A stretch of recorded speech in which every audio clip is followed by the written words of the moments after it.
Havia de ser. It happened once that there was a wise a man so wise that he benefited the community that surrounded him, a man so wise that after all he could not benefit from his own wisdom. One day his wife approached him saying this, Preciado, my love, we do not have a child, and I can no longer bear the silence that is between us. Pray that we have a child. Pray find a way that we can have a child so that we can speak again one with the other. And day after day, the wise man was approached by his wife, pleading with him. And then one evening, one night, the wise man had a dream. And in his dream he heard a voice saying these strange words. If you have a child, you will have many worries, it said. But if you have no child, you will only have one. If you have a child, you will have many worries. But if you have no child, you will only have one. Well, the next day, when the wise man woke up, he went to his wife and he explained to him this strange dream he had, saying to her, Do you see what this dream is telling us? Isn't it better to have one worry as opposed to many? Now let us not speak any more about having a child. But still the wise man's wife pleaded again, Only if we had a child, only if we had a child. Until a time came when after such a long wait, they indeed had a child. And the wise man was furious with his wife, saying this, Te van venir el tsaro del mundo, ama no llores. Don't cry now, he said to her. Don't cry now when all the troubles fall on us because we have a child. But it didn't take long. It didn't take long for the wise man to shake off his anger. For he loved his child, the child that was given to him. And his love for his child grew more and more with each day, with each month, with each year that passed, seeing him grow, seeing him open to all the wonders of the world. Now when his son came of age, the wise man taught his son all the wisdom he knew. And indeed his son was a clever boy, for he took in all his father's wisdom. But one day the wise man spoke to his son, pleased with all the knowledge that he had acquired, pleased with all the wisdom that he had absorbed from his own father. And yet still the wise man said this to his son. My son, he said, of all the things that I have taught you, of all the wisdom that I have imparted on you, there is one thing that you must never forget, and that is Tehiat, Ametim. What does this thing mean? Asked the son. And the wise man replied, what this means is that we will all be resurrected. It means that death is nothing more than the beginning of a new way of living. And the son shook his head, promising to his father that he would never forget this important lesson. And his son grew until he reached manhood. And then came the time when the wise man's son had to leave his parents' home and seek his own destiny. His parents were reluctant to part with him, giving him many excuses to stay at home. But the young man was resolute, and he told his parents that the day had come that he must leave them.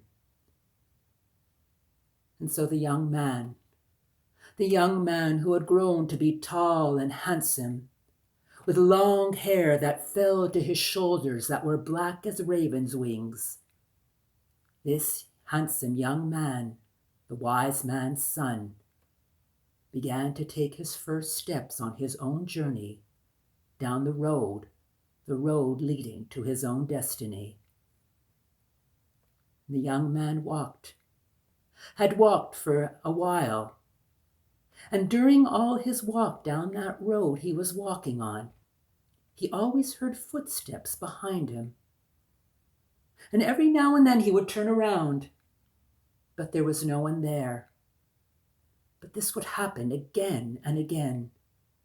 And he kept turning, and then at one point, he saw his father was following him. And he did not have enough time to hide behind the bush. And so his son saw his father caught in the act of following him down that road. And the son turned to his father, the wise man, saying this, "Abba, Father, why do you follow me down this road leading towards my own destiny? Why do you follow me down this road which can never be your own? Abba, Father, please, go back home so that I can find my own destiny." And the wise man, trying to hold back the tears that were welling in his eyes, turned his back to his son and returned home so that his son can take further steps down that road leading to his destiny. And the young man with the long black hair waving in the wind walked down that road until there came a point in the journey where he was quite weary. And there in front of him there stood a tall willow tree which gave good shade from the midday sun. This was a good place to take a rest, he thought to himself. And so he sat at the foot of the tree, leaning against the trunk, and began to fall asleep. Now, as he was fast asleep, que el sol no miró, up there in the sky there flew a large eagle, and it spotted the handsome young man fast asleep with his long hair black as raven's wings. And then the eagle swooped down and grabbed the young man by his long locks of hair and raised him up high in the sky as he flew across the azure blue openness. And the eagle flew all the way, a far distance, until he landed in the garden, a garden where an old gardener and his wife had lived. And he left him there, left the wise man's son there under the shade of another willow tree. Now the old gardener and his wife never had any children. And so that afternoon, when the gardener came from his cottage and saw this handsome young man resting underneath the shade of his willow tree, que el sol no miró, he had never seen such a thing. And he went back into the cottage, beckoning his wife to come out, and he said, "Preciado, my wife, don't you see? We have waited all these years for a son. And look, the son that has been given to us." And so they approached the young son who was still asleep. And as he woke up, the gardener asked him, "Where did you come from?" "I do not know," replied the young man. "I think the wind has swept me to this very place." And without further explanation, the gardener and his wife took the young man into his home. Now they saw that this young man was quite an adult and needed a place of his own. And so on their own plot of land they built they built a little cabin for the young man. And quickly they discovered how clever he was. And so they procured for him many books so that he could continue his studies, that he could continue to cultivate his own cleverness. And that's where the young man spent day and night, in that little cabin on the plot of land where the gardener and his old wife lived. And the light in that cabin was always bright, even in the dark hours of the night, for the young man was tireless in his study. Now, near that plot of land where the gardener and his wife lived, there was a palace. And in that palace there lived a princess who had many sleepless nights, for she had forgotten her own name. And on one of those sleepless nights, she slipped out of the palace and wandered into the plot of land where the gardener and his wife lived. And she discovered that little cabin that was built there. And she saw that light was coming from the window of that cabin. And as she approached it carefully and peered through that window from the outside, there she saw him, a handsome young man with long hair that fell to his shoulders, hair as black as raven's wings.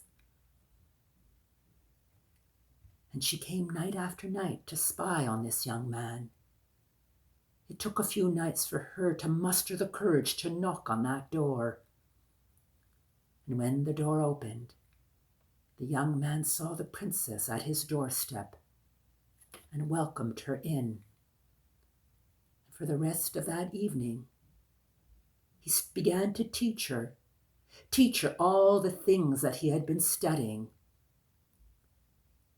And the princess was so charmed, so delighted with these nighttime studies with this handsome young man, that she came night after night. And indeed, she discovered how many things this young man was teaching him, how many things she learned from him. And when she became further advanced enough in her studies, the young man turned to her, saying this: "Lustra, princess, indeed you have become very wise and very clever with your studies. And in doing so, I think you have discovered what your true name is. Will you tell it to me?"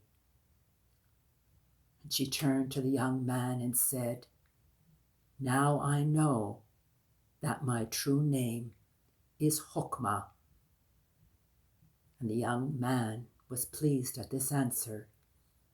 And he turned to her with a smile and he said, "Very well then, from this evening, I will call you the Princess Hokmah, the princess who will never forget her own name."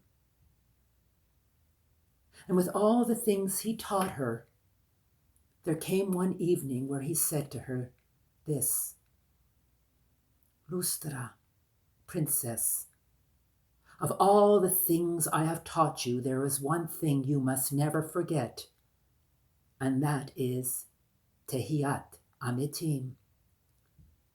"But what is this?" asked the princess. To which the young man replied, "It is this. It is that we will all be resurrected. It is that death is nothing more than the beginning of a new way of living." And so the Princess Hokmah promised that she would never forget this important lesson.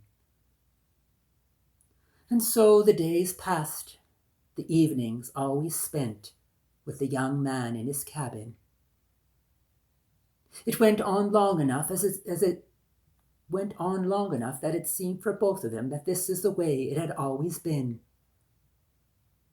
But then one afternoon, when the young man was weary from his studies, he walked out of his little cabin and rested under the shade of that willow tree, resting to give some relief to his eyes weary from looking at books.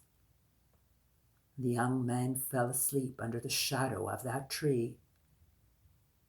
And once he was fast asleep, que el sol no miró, there was that eagle again in the sky.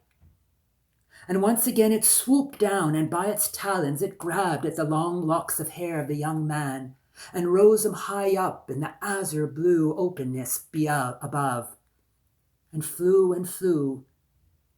in with its clutches, holding on to that young man by the long black hair. And the eagle flew back to the place where the wise man and his wife lived, flew back to the place where the parents of that handsome young man lived. And once again he rested that young man under the shadow of a tree that was nearby their home. And when the wise man walked out of his house that very day, when he saw his son there return to him, he was filled with joy. For how much had he and his wife missed his son to the point of their hearts breaking, and there their son was returned to them. And once he revived his young son, but that young man did not look at his parents with any joy. For his first question was, "Where is she?" "Where is who?" asked his father. "Where is she?" he continued. "Where is the Princess Hokmah?" But the wise man and his wife had never heard of such a person. But their son kept asking again and again, "Where is the Princess Hokmah? Where is the Princess Hokmah?" And that brought their son inside. And his longing for this princess was so strong, so unbearable, that slowly it took away his health, and the young man was put to bed. Many doctors came to his bedside, but there was none who could find the cure for this strange illness. And so the young man lapsed into illness, and into grave illness. Now in the meanwhile, the princess came that evening to that cabin, but there was no light coming out of it. And when she knocked at the door, there was no one to answer her greeting. And when she walked through the door, she discovered that her teacher was no longer there. And so she returned back to the palace that evening. And she was filled with longing for the handsome young man with the hair that fell to his shoulders, black as raven wings, the young man who taught her all she knew. She could not bear the longing after many days, and she went to her father, the king, pleading with him to give her his permission to leave the palace, to go in search of this young man who had taught her everything, to this young man whom she loved above all others. So the young princess began her journey looking for that handsome young man. And her journey took many days, many months, until she arrived at a village. And in that village at the fair there was talk of a strange story of a young man who had disappeared and returned to his parents, with always on his lips these words, "Where is the Princess Hokmah? Where is the Princess Hokmah?" What could such a person be, the villagers asked themselves as they told this story to each other. But the princess, when she overheard this story, knew full well that she had come to the right place. She found out where the wise man and his wife lived, and she knocked on their door. But when the door opened, she saw the wise man and his wife. Their eyes welled with tears, their face long with grieving, for they told the princess that their son had died that morning. But the princess would not believe it. At once she walked to the bedside of the young man who was still lying there. His skin was white, his lips were blue, and his eyes were fastened close. But she shook him. "Preciado, my love," she said to him, "please wake up, for I am here. Please wake up, for I am here." But everything she did, he could not revive. And so she fell on her knees, weeping over that face with the skin white as snow, weeping over that face with the lips that had turned blue. And she said to him, "Preciado, don't you remember? Don't you remember what you taught me? Don't you remember what you said, that there was one thing that I should not forget, and that is Tehiat, Ametim?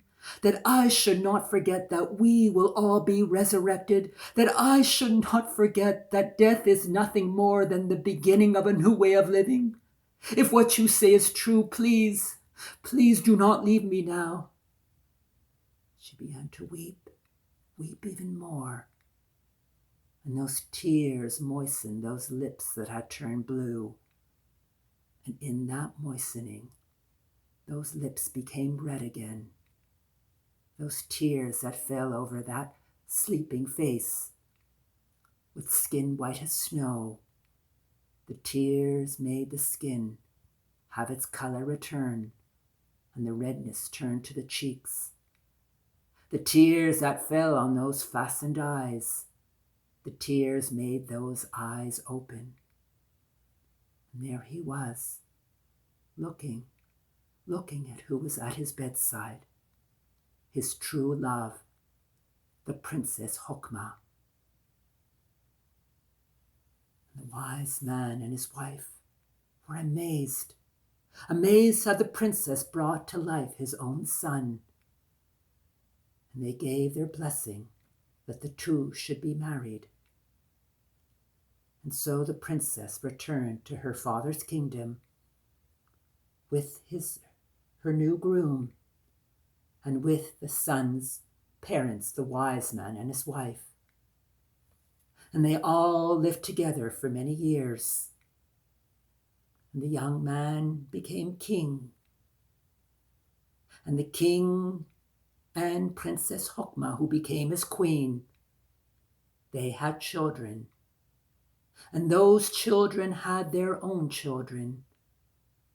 And with each generation, father and mother passed wisdom to their children, all the wisdom they knew.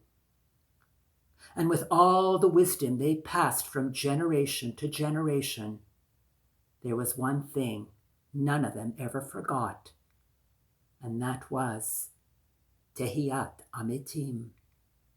That was that we will all be resurrected, and that death is nothing more than the beginning of a new way of living. Y ellos tengan bien, y nosotros también. And so they lived happily, and may it be the same for us.